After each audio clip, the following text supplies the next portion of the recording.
پوچھا گیا آج کل عام طور پر گھرانے میں 10 سال تک کی بچیوں کو جینس وغیرہ پہناتی ہیں، جب منع کیا جاتا ہے تو جواب میں کہتی ہیں کہ مارکیٹ میں اسی قسم کا ملتا ہے اور یہ تو ڈھیلا ڈالا ہے اور سطر بھی چھپا ہوا ہے، تو ایسا کپڑا لڑکیوں کو پہنا سکتے ہیں کہ نہیں؟ دیکھیں، 2 جواب ہے۔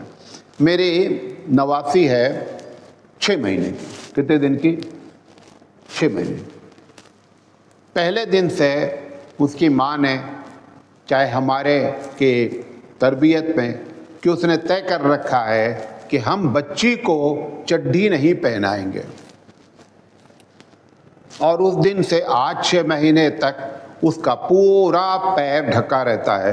آپ کہہ رہے ہیں ڈھکا ملتا ہی نہیں ہے، وہ اس کو کہاں سے مل رہا ہے؟ اسی دکان پہ تم بھی چلی جاؤ۔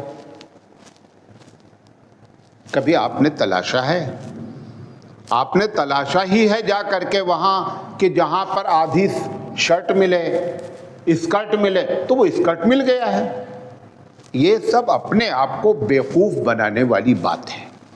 آپ کہیں گے کہ بچی چھوٹی ہے، گناہ میں نہیں کہہ رہا ہوں، لیکن جب یہ بڑی ہو جائے گی اور آپ تمنا کریں گے کہ یہ اب شرعی طور پر کپڑے پہنے، تب آپ اپنی تمنا اپنے پاس رکھیے گا، کیونکہ بچپن سے آپ نے اس کا مزاج کیا کیا ہے؟ خراب کیا ہے۔ اب انشاءاللہ تم کو روز آنا تمہارے مزاج خراب کرنے کی وجہ سے تم بھی اس گناہ میں ملوث ہو۔ تو یہ سب باتیں کہتے وقت یہ تلاش کرنے کے بجائے 2 طریقے کے سوال ہوتے ہیں۔ مولانا صاحب اس کام کو کریں گے تو گناہ تو نہیں ہوگا، یہ پہلا سوال کا طریقہ ہے۔ دوسرا کیا ہے؟ مولانا صاحب ہمارے رسول، ہمارے اسلام میں کپڑا پہنانے کا کیا طریقہ ہے؟ کون سا سوال اچھا والا ہے؟ پہلا والا یا دوسرا والا؟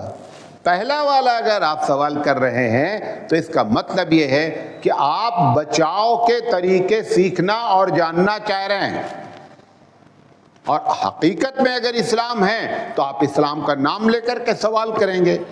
اور اس دنیا میں ایسی بہت سی تنظیمیں ہیں، دینی تنظیمیں ہیں، میں تو روزانہ جھیلتا رہتا ہوں، مولانا صاحب اگر ہم یہ کام کر لیں تو گناہ نہیں ہوگا۔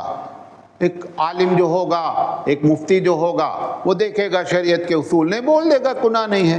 لیکن ایک دوسری تنظیم آ کر پوچھتی ہے، خاص کر تبلیغی جماعت والے، کہ ہمارے رسول یہ کام کیسے کرتے تھے؟ کس کا سوال اچھا ہے آپ بتائیے؟ اس کو رسول سے محبت ہے، وہ رسول کا کام جاننا چاہتا ہے۔ دوسرا آدمی گناہ بچنے کی ترکیب جاننا چاہتا ہے، کیونکہ زیادہ اسمارٹ ہو گیا ہے۔